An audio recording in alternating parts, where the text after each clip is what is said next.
persembahkan kepada kalian ulasan series berjudul Tulsa King season pertama, episode ketiga. Scene dibuka oleh tim Satgas dari ATK yang sedang berusaha untuk membujuk target mereka agar mau menyerahkan diri. Tetapi karena orang tersebut enggan untuk menyerahkan diri sama sekali, bahkan ia mengancam akan melakukan bom bunuh diri, lalu pihak ATK mencoba memanggil salah satu temannya yang bernama Kill.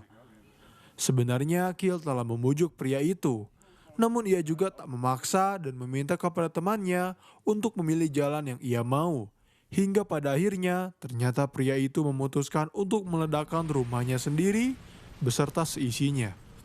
Di satu sisi, Dwight yang sedang ngopi santai di pinggir jalan kembali bisa melihat kuda putih yang pernah ia lihat sebelumnya. Lalu salah satu barista menjelaskan jika kuda itu milik seorang pilot tua dan memang sering dibiarkan berkeliling. Tak lama kemudian, Dwight dijemput oleh Tyson yang hendak mengantarkannya untuk melakukan tes mengemudi agar ia bisa mendapatkan SIM-nya. Di tengah perjalanan, ketika Dwight sedang berkendara, Tyson bertanya, menurutnya akan seperti apa Tyson di 5 tahun yang akan mendatang? Apakah Tyson bisa menjadi seorang komandan gangster atau semacamnya? Mendengar Tyson menghayal seperti itu membuat Dwight menceramahinya bahwa Tyson adalah anak yang baik. Meskipun ia bukan seorang anggota pramuka, tetapi cita-cita seperti itu tak baik untuk Tyson pikirkan. Ia tak mau Tyson terjerumus ke dalam dunia gelap tersebut. Setelah itu, Dwight menyuruhnya untuk kembali menyetir. Mereka pergi menghampiri toko milik Body untuk sekedar membawakan sebotol minuman karena ternyata saat itu Body sedang mengadakan pesta. Terlihat orang-orang berkerumun menikmati sajian yang ada.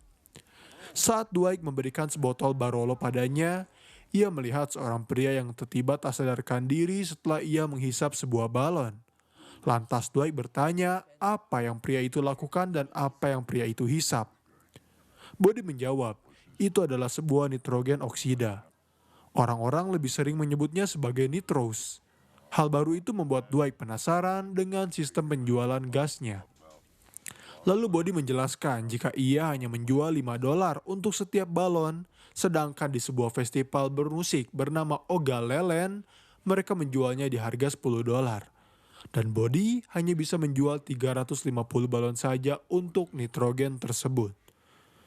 Dengan hanya bermodalkan informasi sedikit itu, Dwight langsung mengajak Mitch berbicara.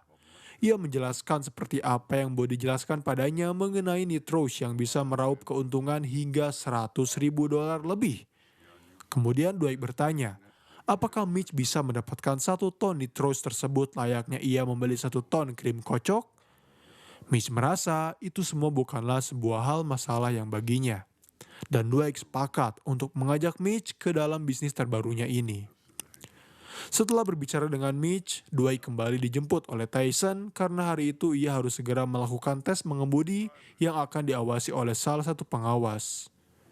Masih dalam pembahasan yang sama, ternyata Tyson membanding-bandingkan dirinya dengan salah satu wanita yang bisa menjadi komandan gangster di Italia dalam waktu kurun 5 tahun saja. Ia merasa dirinya bisa seperti wanita itu apabila berada di tangan yang tepat. Lagi dan lagi, Dwight tak henti memperingati serta menasehatinya bahwa yang hanya perlu Tyson lakukan hanyalah berkuliah, memilih jurusan yang tepat agar ia bisa sukses. Namun Tyson menolak karena ia pernah berkuliah dan semua itu hancur begitu saja. Dwight hanya terdiam lalu ia menyuruh Tyson untuk pergi terlebih dahulu selagi ia melakukan tes mengemudi. Setelah sang pengawas masuk ke dalam mobil, Dwight diminta untuk menuntunnya ke jalan yang akan ia tentukan. Di tengah perjalanan, Dwight diberi pertanyaan, apakah ini adalah pertama kalinya ia belajar mengemudi? Karena merasa diremehkan, Dwight mengaku seumur hidupnya ia selalu mengemudi. Hanya saja dirinya pindah dari New York sehingga membutuhkan SIM itu kembali di kota Tulsa. Semua tampak berjalan dengan lancar. Sang pengawas pun mengaku cukup puas dengan cara Dwight mengemudi. Tetapi semua itu berubah ketika mereka tiba-tiba mendapat serangan tak terduga dari seorang pria yang hendak menembak mereka. Beruntung, Dwight memiliki tingkat kecekatan yang tinggi sehingga ia berhasil menghindari meskipun sang pengawas terkena sedikit tembakan di arah kepalanya. Kesal dengan penyerangan mendadak itu, ia langsung berusaha untuk mengejar pelaku. Mereka terlibat dalam aksi kejar-mengejar hingga Dwight benar-benar memiliki dendam kepadanya. Sayang sekali, saat itu sang pelaku berhasil melarikan diri meskipun Dwight sempat berhasil menabraknya. Karena mobil yang pelakunya kendarai jauh lebih kecil dari mobil yang Dwight miliki. Setelah sang pelaku berhasil melarikan diri, tak lama kemudian polisi datang untuk memeriksa apa yang terjadi. Hingga pada akhirnya Dwight pun dibawa ke kantor untuk dimintai keterangan. Dwight hanya mengaku, ia beserta sang pengawas diserang oleh orang yang tak dikenal yang berusaha untuk membunuh mereka. Dan polisi tahu siapa itu Dwight. Maka dari itu mereka justru bertanya apakah Dwight terlibat dalam suatu masalah sehingga ada seseorang yang ingin membunuhnya. Dwight menjelaskan, ia hanyalah seorang mantan jenderal mafia dan dirinya tak pernah lagi berurusan dengan semua hal mengenai dunia pergangsteran. Namun tetap saja para polisi itu yakin jika Dwight-lah orang yang diincar oleh pelaku tersebut. Ketika Dwight masih di pojokan, ternyata Stacy datang untuk membantunya sebagai anggota ATF. Ia juga mempersilahkan Dwight untuk pergi karena dirinya dinyatakan tak bersalah. Kemudian mereka memutuskan untuk mengadakan makan malam.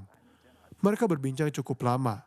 Bahkan Stacy menceritakan pengalaman kerjanya kepada Dwight, di mana hari ini adalah hari yang cukup berat baginya karena ia berurusan dengan seorang pria yang memiliki sebuah bom. Ia juga menceritakan bagaimana dirinya bisa berakhir di Tulsa. Itu semua karena perintah atasannya. Dahulu ia pernah bekerja di bea cukai sebelum kejadian 9/11 terjadi. Seperti yang bisa kalian tebak akan seperti apa endingnya? Ya, mereka memutuskan untuk tidur bersama. Setelah melewati malam yang cukup menyenangkan, Stacy berpamitan karena ia harus kembali bekerja dan Dwight memintanya untuk mengabarinya jika Stacy telah mengetahui siapa orang yang berusaha untuk membunuhnya.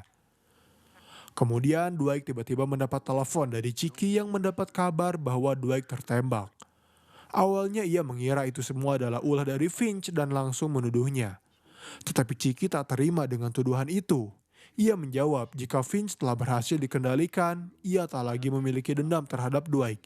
Itulah alasannya ia bertanya terkait apa yang sebenarnya terjadi. Karena tak mungkin bagi dirinya memutus hubungan pertemanan mereka berdua. Karena Dwight adalah mesin pencetak uang keluarga mafia ayahnya. Dwight ternyata tak mau menceritakan hal itu. Ia langsung menutup telepon setelah Chiki mengatakan jika Dwight memiliki 9 nyawa seperti layaknya seekor kucing. Di kantor ATF, Stacy kembali memeriksa Waltrip, ketua geng motor dari Black Macadam. Ternyata mereka masih memeriksa keterkaitan geng motor itu dengan kematian dari Pike. Lalu Sin bergerak pada Dwight yang ternyata menjenguk Paul. Penguasnya yang sedang terbaring di rumah sakit. Maksud serta tujuan Dwight menghampiri Paul hanya untuk memberikan bunga serta memberinya uang agar Paul mau membantunya mencarikan plat nomor dari mobil yang telah berusaha untuk membunuh mereka berdua. Paul awalnya kebingungan karena seharusnya ini semua dilakukan oleh polisi. Tetapi Dwight lebih mempercayai Paul untuk melakukannya. Setelah menjenguknya, Dwight bertemu dengan Tyson. Mereka membicarakan mengenai pesangon yang hendak Dwight berikan padanya. Karena menurut Dwight sudah sempatannya Tyson berakhir sebagai supir. Ia tak mau Tyson mengambil resiko terlalu tinggi. Ia juga bisa melihat mobilnya dipenuhi oleh lubang akibat peluru. Namun ternyata Tyson menolak untuk resign. Ia tak peduli dengan semua resiko itu. Dirinya bukanlah lagi anak kecil yang harus takut akan ancaman. Mendengar loyalitas yang Tyson berikan padanya membuat Dwight terharu. Lalu ia menyuruhnya untuk membelikannya sebuah mobil baru dengan syarat ia tak mau lagi menggunakan navigator berwarna hitam dan juga ia ingin mobil yang gratis. Terlihat Stacy ternyata kembali menghampiri kediaman dari Pike untuk sekedar mencari apa yang bisa ia dapatkan. Ketika ia keluar dari mobil, Stacy justru melihat seekor anjing yang terlihat ketakutan, sehingga membuatnya memutuskan untuk membawa anjing itu pergi. Kembali kepada Tyson dan Dwight yang telah mendapat informasi mengenai sebuah mobil terbakar yang diduga adalah dalang dibalik percobaan pembunuhan terhadap Dwight. Ketika mereka memeriksanya, Dwight menemukan sebuah inisial FR. Dan ketika Tyson memeriksanya, ternyata inisial itu berasal dari sebuah pacuan kuda. Lantas Dwight langsung menyuruh Tyson untuk pulang terlebih dahulu. Selebihnya ia akan mengurus ini semua sendirian. Ketika Dwight tiba di pacuan kuda, ia bisa melihat banyak orang yang sedang melakukan kegiatan aktivitasnya. Sembari mengawasi mereka semua, tiba-tiba Dwight dihampiri oleh seorang wanita. Lantas Dwight langsung memberikan temuannya itu. Namun ternyata pemilik pacuan kuda tak mengenalinya. Dan ia juga tak mau mengizinkan Dwight melakukan investigasi di sekitar propertinya. Dwight paham, ia tak mau melanggar hukum, sehingga dirinya memutuskan untuk pergi. Sementara itu, Tyson yang masih terobsesi dengan dunia gangster sedang berdialog di hadapan cermin untuk membuat dirinya semakin percaya diri bagaimana cara menangani sebuah masalah. Ketika Dwight sedang memeriksa salah satu targetnya, ternyata Stacy menelepon. Ia ingin memberitahu bahwa kini dirinya memiliki seekor anjing yang mungkin akan ia namai sebagai Change. Karena Dwight sedang fokus ke dalam permasalahannya, ia tak terlalu mendengarkan perkataan Stacy. Kini ia bisa melihat bahwa pelaku dari percobaan pembunuhan terhadapnya memiliki seorang gadis kecil.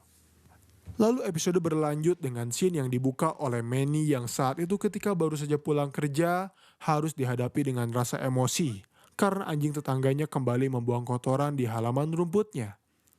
Karena tak bisa marah, Manny mencoba menahan dirinya. Lalu istrinya berpamitan untuk mengantar anak-anak pergi ke sekolah.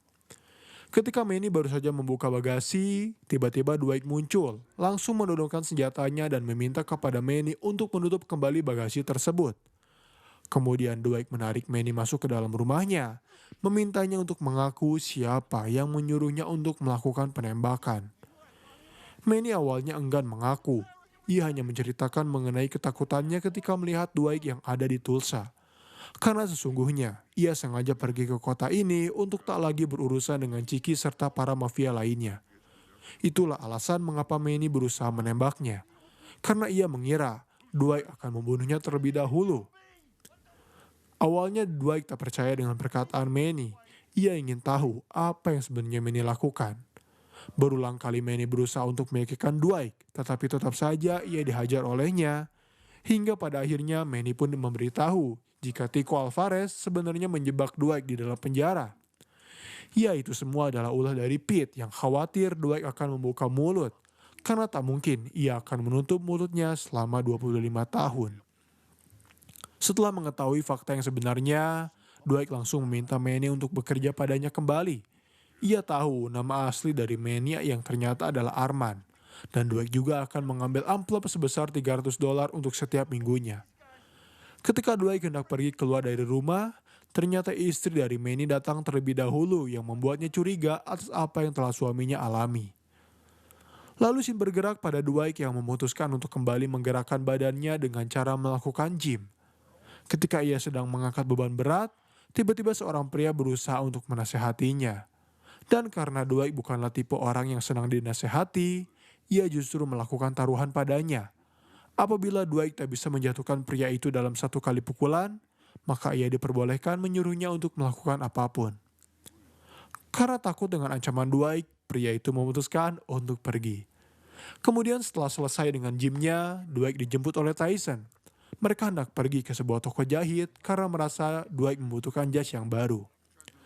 Dengan setelan yang modis, Dwight meminta kepada penjahit bajunya untuk memberikan setelan yang sangat pantas untuknya. Barulah setelah merasa keren, Dwight langsung menghampiri restoran milik Mitch karena ia baru saja diberi kabar bahwa pesanan mereka telah tiba. Terlihat banyak tangki nitrogen yang telah dipersiapkan oleh Mitch. Di sana juga terdapat Freddy dan juga Bod yang telah bergabung ke dalam bisnis. Kemudian tak lama setelah itu, Tyson memberitahu mereka jika semua barang telah dipersiapkan sehingga mereka langsung bisa pergi keluar untuk menghasilkan uang sebanyak-banyaknya. Di dalam festival, Body dan serta Tyson tak kehabisan pelanggan yang terus-menerus membeli nitrogen mereka. Namun mereka berdua sempat mengalami sedikit kejadian yang aneh ketika dua orang menghampiri mereka untuk bertanya terkait izin penjualan. Tanpa rasa takut sama sekali, Tyson berkata jika mereka tak perlu memiliki izin untuk berjualan di tempat sini.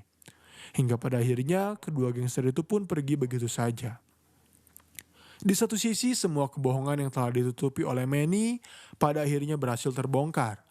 Ia langsung diinterogasi oleh istrinya sendiri terkait apa yang sebenarnya terjadi. Manny pun tak ternyata mengaku jika ini semua telah berusaha ia lupakan. Itulah alasan mengapa dirinya tak bisa menceritakan kejadian ini, karena ia mengira semua akan selesai. Tetapi tetap saja, istri Manny memiliki rasa kekecewaan terhadapnya. Keesokan harinya, Dwight dijemput oleh Tyson yang telah mendapatkan uang sangat banyak atas penghasilan penjualan nitrogen mereka. Sebagai apresiasi, Dwight memberinya sebuah jumlah bonus untuk menyuruh Tyson membeli barang yang cantik. Awalnya Tyson hendak membeli cincin, karena ia merasa cincin miliknya sudah tak lagi mengkilap. Namun ternyata Dwight justru memberikan cincin tunangannya kepada Tyson sebagai hadiah atas loyalitas yang telah ia berikan padanya. Terlihat gangster yang pada malam hari hendak memalak Body serta Tyson sedang diinterogasi oleh bosnya. Di sana ternyata mereka tak terima dengan kehadiran dari penjual selain mereka. Sehingga sebagai hukumannya, kedua gangster yang tak dapat menyingkirkan kompetitor, mereka langsung dihajar habis-habisan oleh sesama anggota. Sementara itu, Manny atau Arman hendak membayar sebagian hutangnya kepada Dwight dengan cara memberikan sebuah patung kuda yang sayangnya dengan jelas Dwight tolak. Sebenarnya Manny menyuruh Dwight untuk tinggal menjual patung itu saja dengan harga yang cukup mahal. Tetapi Dwight sadar, jika ia menjualnya maka dirinya akan dianggap sebagai pencuri. Dan kini Dwight tak mau menerima hutang dalam bentuk apapun terkecuali uang tunai. Di kediaman Tyson ketika ia sedang menyantap makan siangnya bersama satu keluarga, ayahnya melihat cincin yang Tyson kenakan seperti sebuah cincin tunangan. Memang Tyson tak mengelak karena ia mendapatkan cincin emas itu dari bosnya. Disinilah ayah Tyson mulai curiga jika anaknya masuk ke dalam dunia pergangsteran. Karena ia tahu hanya bos-bos besar mafia lah yang bisa memakai cincin itu. Lalu karena kesal dituduh yang tak baik, Tyson mencoba mengelak dengan mengatakan bahwa bosnya adalah orang yang sangat baik.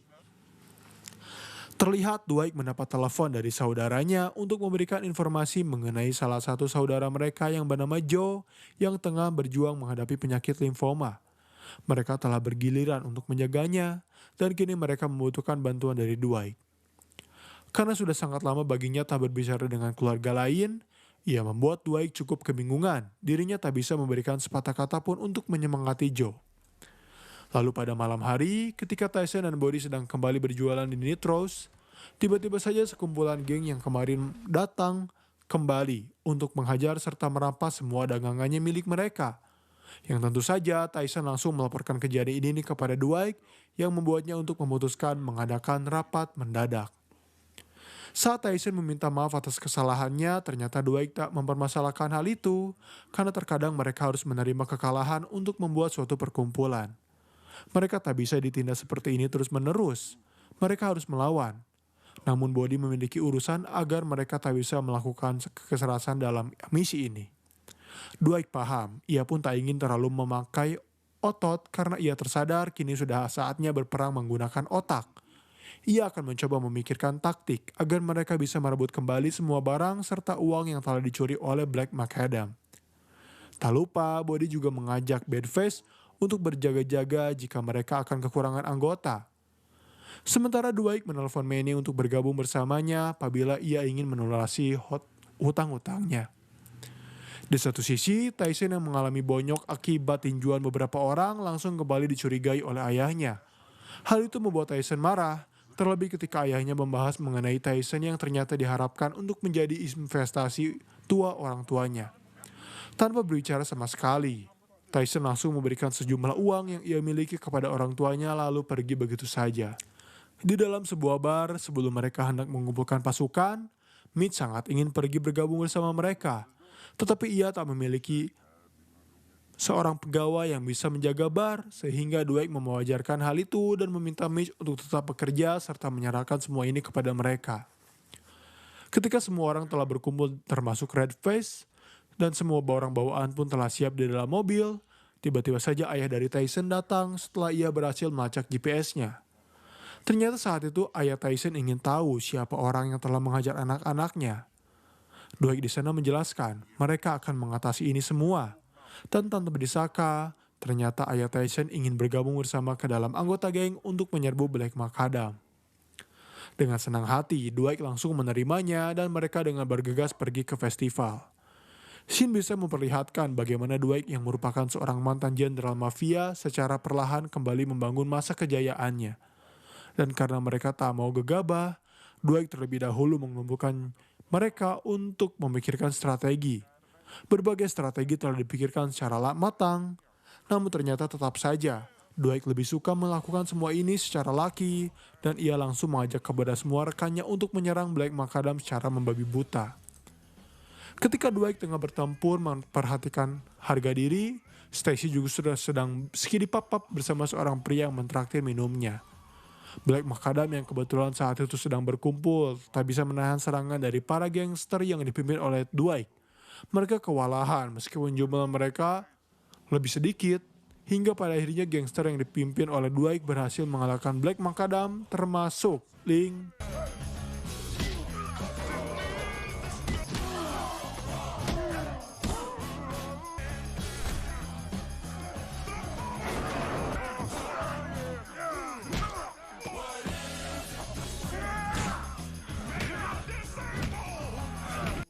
Setelah pertemuan selesai, semua orang berkumpul di bar, menyeruput alkohol, menghisap ganja serta rokok yang membuat semua situasi semakin santai. Dan karena ayah Tyson tak bisa terlalu lama ya, ia memberi pilihan pada anaknya untuk memilih jalan yang ia inginkan, karena rumah selalu terbuka untuknya. Kemudian Manny juga berpamitan setelah ia diberi sejumlah uang untuknya agar mau membeli pemotong rumput. Ketika Manny baru saja tiba di rumahnya, ternyata ia menginjak kotoran anjing yang berasal dari tetangganya. Lalu karena sudah terlalu lama memendam emosi, Manny langsung melepas sepatunya dan melemparnya ke arah wajah dari tetangganya. Dan scene terakhir episode kali ini memperlihatkan Dwight yang pada akhirnya memberanikan diri untuk memberikan support berupa kata-kata terhadap Joe. Apa yang Dwight katakan sudah sangat amat menyentuh, karena semua orang tak akan menyangka seorang jenderal mafia bisa berkata selembut itu. Keesokan harinya, Dwight yang telah dijemput oleh Tyson diberitahu jika supirnya itu ingin hendak mewarnai rambutnya karena ia ingin lebih percaya diri. Dan pembahasan mengenai series Tulsa King season pertama episode ketiga dan keempat pun berakhir di sini. Bagaimana menurut kalian terkait series Tulsa King? Apakah menarik? Atau kalian memiliki rekomendasi series favorit kalian? Jangan lupa like, comment, and subscribe, serta nyalakan lonceng notifikasi agar kalian tak melewati setiap konten yang kami upload setiap harinya. Dan sampai berjumpa kembali